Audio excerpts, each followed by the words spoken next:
guys, Leah Michelle, Resistance Chicks. It is March 10th, 2017. Sorry, Kansas Matt is still working on the donkey cart. That's the noise you hear in the background. That's actually a Dremel toy. No, he is cutting up bones. We're having them for dinner. Yes, we just saw the cannibal episode on CNN. Yes. Okay, so I wanted to bring you this video that the story I saw on Breitbart on the Women's Day March on Thursday that happened. There happened to be two different groups in Santa Cruz. One was more, they called themselves the brown group. They were more of the working class. And then they had like all the women in red, mostly some men, mostly white upper class women who could afford to take the day off. And they kind of get schooled by a girl with a megaphone who's like, because they turn the corner and they're marching down the street, right, doing their whole little thingy.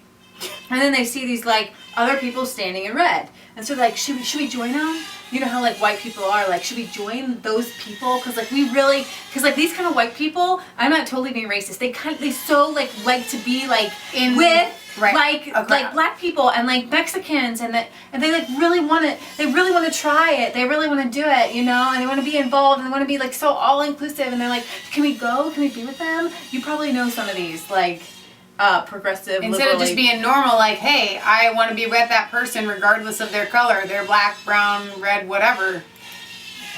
Whose streets are streets?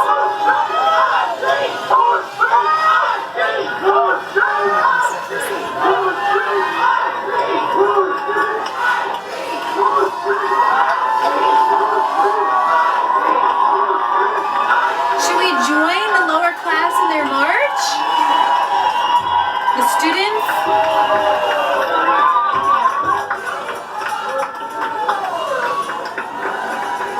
Here they are. This is so hilarious. Yes, let's join.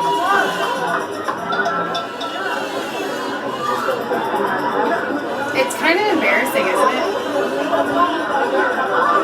Pussy hats all around. It's a Valentine's Day theme, the red and the pink.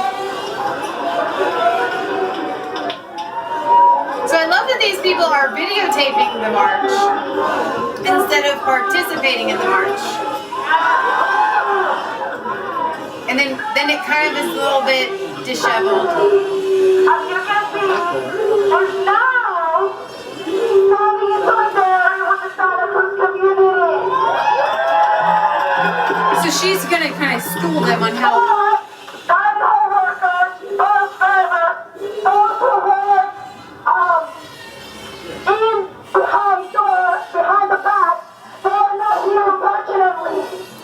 Those who work behind the doors, behind the bus, they're not here, unfortunately. So, as a collective movement, we have to figure out how to get the workers on board.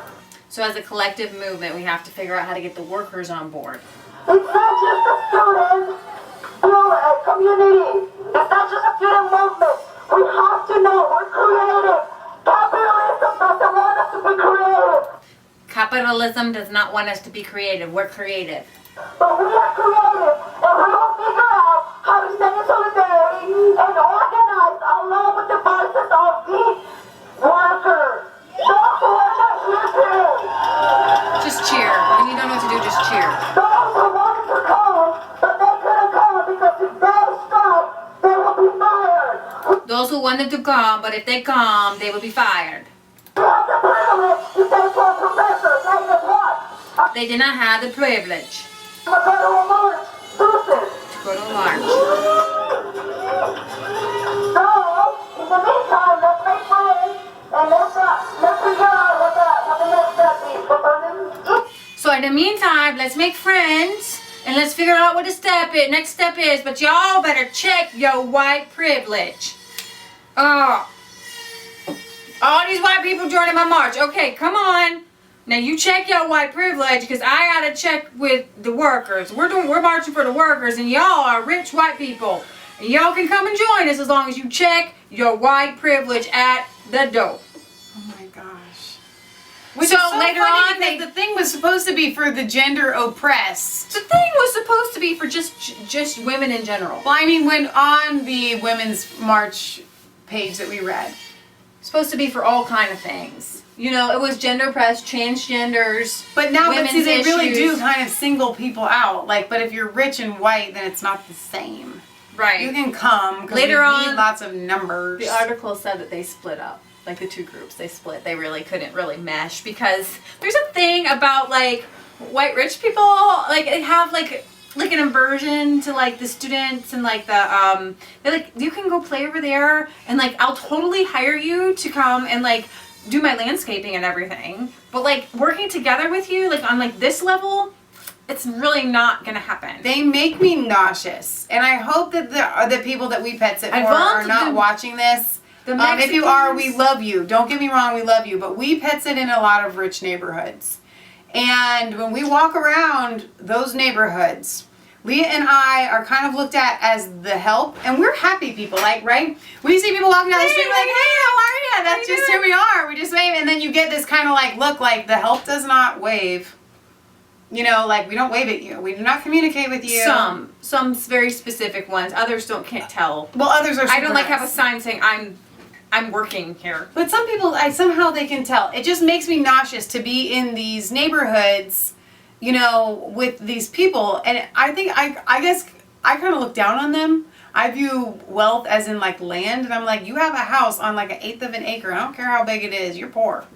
Yeah. That's kind of how I view it. But the point is that they have this attitude of, like, they really want to be inclusive, but it's really hard for them because there is a class system in the United States. Mexicans or the brown people, they're trying to get, right now the Democrats are trying to get more H-8B whatever visas or whatever that allows more Mexicans to come in the country to do the lower jobs. Right. Restaurants, seasonal jobs, and landscaping, which used to be done by average Americans, but because the elites have this pendant and desire to use the Mexicans, because I have to tell you, they are the true racist. Because when they see the Mexicans working, they have no problem seeing them work hard in the sun. It's so racist, like, they're from Mexico. Dude, they're used to being hot. Right. It doesn't matter if they're out in 105 degrees sweating. You know, they're the brown people. They're the Mexicans. They know how to work hard. The Mexicans, and they say it, the Mexicans know how to work hard. So they hire them. They hire them on low wages. And they're happy to have them do the landscaping and all kind of craziness. We know these people. These people, unfortunately, are our family that we do not talk to. Okay? They are the upper echelon class of people that look down on everyone else. We had a family member literally tell us when we told her we love to help the elderly and help them out. We had a business where we would go into the elderly homes and we would clean for them. We would do things. It was kind of a ministry too. Yeah, it was definitely a ministry. We visited nursing homes. Not that we still don't, but that was a thing that we did when we were taking care of our grandma. That's how we made a living too. And our aunt was like, but girls, that I want so much more for you because we could teach you. You could come and be I'm a CEO, your uncle's a CEO. We can teach you. You could be up here. She said this, and she said, you're too pretty to be doing the stuff that little people do. Other people do that. What did she say about well, we told her, we said we really enjoy helping visiting people. Nursing homes and making a difference one-on-one. She's like, but you could help so many more people. And if we're you like, made a lot of money, and then you could just give some money away. Instead of helping one-on-one. She said to us, she said, Leah Michelle, you think that what you are doing is way up here, but we think it's way down here. Like, she said this to us. And I just... My mom's sister. I thought to myself, you know what? You think you're way up here, and we think you're way down here. And I feel sorry for you. She literally said, didn't she say the little people? Yeah. Didn't she say, like, when it goes into, like, visiting people in the nursing home? This is visiting people one-on-one. We've had people, in tears because they had no visitors. So we made some friends with some elderly people, and we made it our thing to go and visit them to make their day. And it was just a calling that we felt like we had. Obviously, we were being paid to visit them, and it was part of what we did. Some of the people that we did work for ended up in nursing homes, so we go visit them. They became our friends, right? Right. And she literally said, Leah and Michelle, that's what the little people do. You know what? You're a little person. And so when I see a lot of these elitists in their red, I know that they think that they're being inclusive, but they're really being incredibly racist. And racist. Absolutely. So we're going to call them like we think. Yeah, we're calling a spade, or in this case, a heart or diamond if you're Check doing your white that. privilege. At the door. Goodbye. Okay, you guys, Slee Michelle signing off for Resistance Chicks, where it's not a conspiracy theory if it's the truth. Don't forget to like, comment, and subscribe to Mass Faith 3 and Resistance Chicks. Ring the bell for notifications so you can get an email every time we put out a new video, and find us on Facebook.